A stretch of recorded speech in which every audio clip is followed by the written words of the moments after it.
In this video, we will learn how to add pop-up calendar in Google Sheet. So let's start. You can see here when you double click on cell, you get here the calendar. Just select the date, you get the date. Let's start how it's done. You can done here in second row. When you just write here date, okay, just center.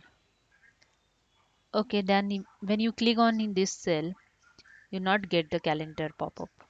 Okay, so first select the range, then click on the data option, click on the data validation. Here I already add the rule for B column. Now I add the new rule, then click in here criteria is validate and click on done. Now when you click on this tab, you get calendar and you can select easily date which you want. That's it. Hope you understand. If you like this, please subscribe my channel. Thank you.